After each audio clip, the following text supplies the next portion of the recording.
falando sobre a terceira geração da poesia romântica brasileira, nós vamos falar agora desses autores que são conhecidos como autores da geração condoreira ou geração social. Esse nome condoreira ganha, refere-se, né, remete a uma ave chamada condor. E eles têm esse nome por causa do seu senso de liberdade, né? O condor é uma ave que voa alto, que voa livremente. Então a ideia remete a essa visão de liberdade. E por isso eles são conhecidos como geração social também, porque a temática principal dessa geração é a abolição da escravatura. Você vai perceber tanto na literatura poética, que nós estamos falando, como na literatura em prosa também, esse tema é ligado às questões sociais. O grande poeta dessa geração é Castro Alves, também destacando Sousandrade. E nós vamos falar um pouco sobre esses dois poetas dessa geração. Bem, como esse nome já evidencia, já declara, né, Condoreiro, como eu disse para vocês, eles abrem, dá essa visão de liberdade, de um engajamento social. Por isso, como eu já falei, conhecida também como geração social. Castro Alves vai se destacar como principal autor, ele vai ser influenciado por Victor Hugo. Victor Hugo era um poeta francês que uma das obras mais famosas é Os Miseráveis, uma obra que foi musicada, transformou-se em um musical da Broadway, um filme também interpretado pelo Russell Crowe, aquele mesmo ator que interpretou o Gladiador. E o Castro Alves, ele era baiano, ele nasceu na cidade de Curralinho, na Bahia, e ele vai, né, ser o grande defensor das questões ali pró libertação dos escravos. A obra mais famosa dele é Navio Negreiro é o poema mais famoso. As características da sua obra é que ela pode ser dividida em dois temas básicos, né? A poesia social, que vai ganhar mais destaque, e a poesia amorosa. Na poesia social, nós vamos ver aí a projeção do eu do poeta sobre o mundo e não mais sobre si mesmo. Ele vai se envolver aí com questões sociais. A gente vai perceber então um afastamento com relação à geração anterior, que era uma geração muito focada no eu, né, no íntimo, numa poesia mais intimista, numa poesia mais focada no eu lírico. Essa poesia do Castro Alves não, vai ser uma poesia mais com questões sociais, né? Então a voz poética vai ser a arma contra as injustiças sociais, e principalmente a questão da escravidão. O lirismo vai ceder lugar à opinião, a arte literária vai servir como arma de denúncia e combate, como instrumento de igualdade, de liberdade e de fraternidade. Só lembrando que uma das influências do modernismo vai ser ali o romantismo, muito embora o romantismo, a Revolução Francesa, muito embora eles não tenham a mesma ligação que os arcadistas tinham com o iluminismo e com as questões ali ligadas a essa visão mais humanista, tem sim uma semelhança aí com essa visão de liberdade, igualdade e fraternidade, já que defende questões sociais. Só lembrando que nós estamos falando da terceira geração, a última geração romântica. Então já é característico de uma geração, quando ela está terminando aquele estilo literário, aquele movimento literário, que já traga aí marcas do movimento que vai sucedê-lo. E depois do romantismo vem o realismo. Então você já percebe, o realismo ele tem uma preocupação muito grande com a questão social. Então nessa geração aí, 3, né, terceira geração, nós já percebemos essa preocupação com o social, mas sem aí o aprofundamento e a objetividade que foi marcante do realismo. Não, ainda estamos falando do romantismo, então você vai perceber alguns traços dessa literatura romântica, ok?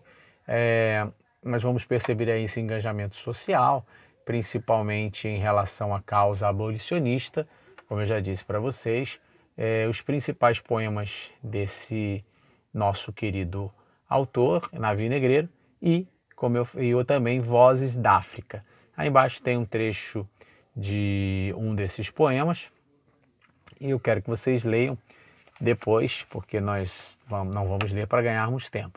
A poesia social de Castro Alves, ela vai ser escrita em linguagem grandiloquente, ou seja, ela tem essa intenção de convencimento também, porque tinha o fim de quê? De ser declamada ao povo. Então é importante uma linguagem mais acessível e uma linguagem também, vamos dizer assim, entre aspas, inflamada, né, inflamatória, a fim de conclamar, como se fosse conclamar ao povo a luta. Embora é bem importante lembrar que o poeta ele não tinha intenção de levantar aí bandeiras no tipo vamos para a rua, vem para a rua, vem ou vamos para a rua, nada disso.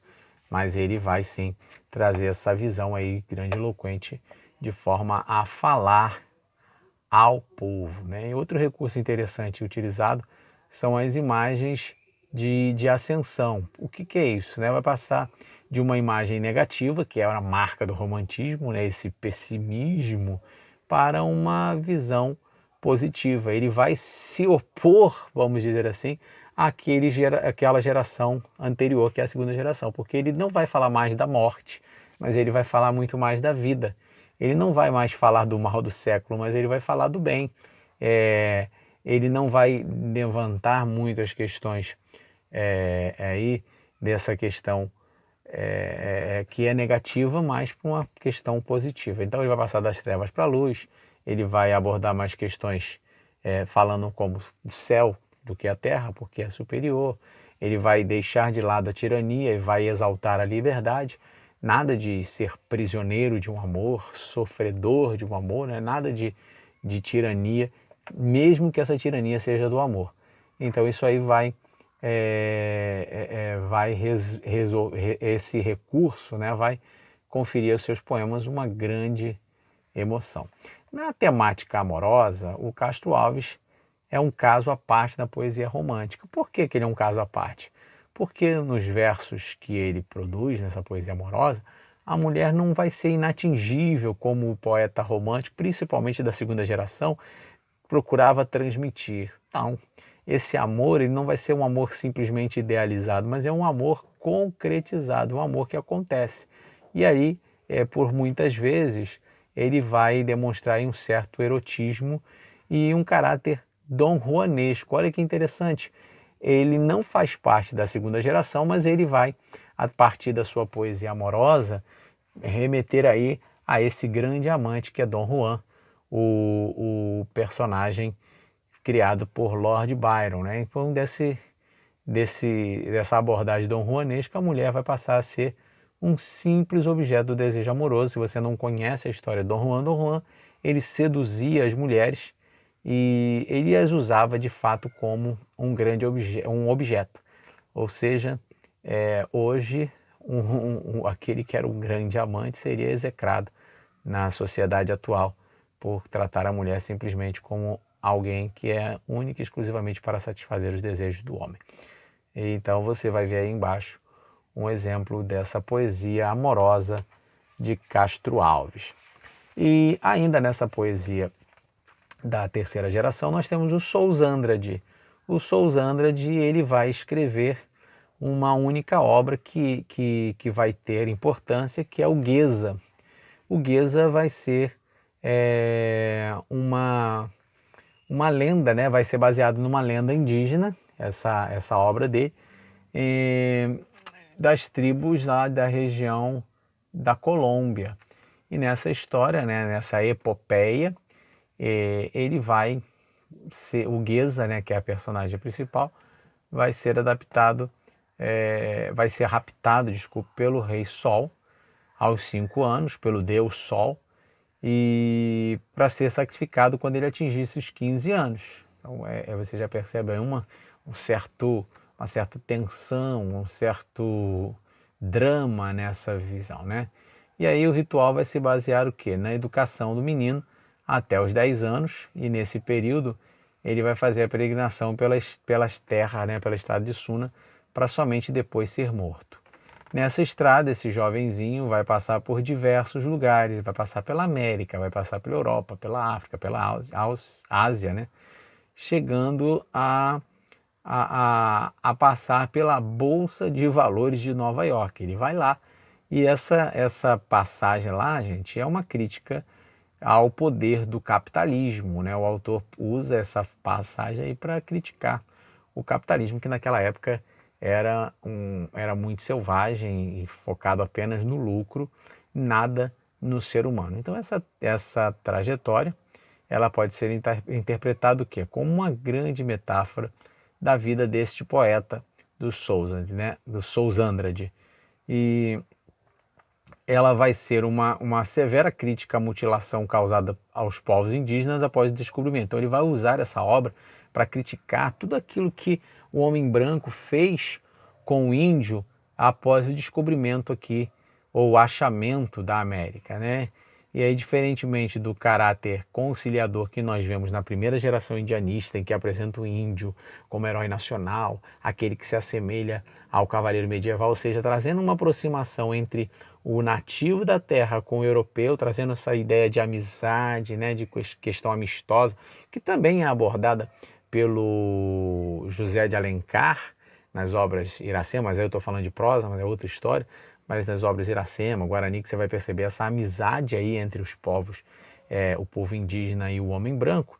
O Gueza não, ele vai tirar aí de lado esse caráter conciliador e nós vamos ver aí um canto de protesto, né? Um canto de protesto de defesa do autóctone, né? O que é autóctone? Autóctone é aquele que é o nativo da terra.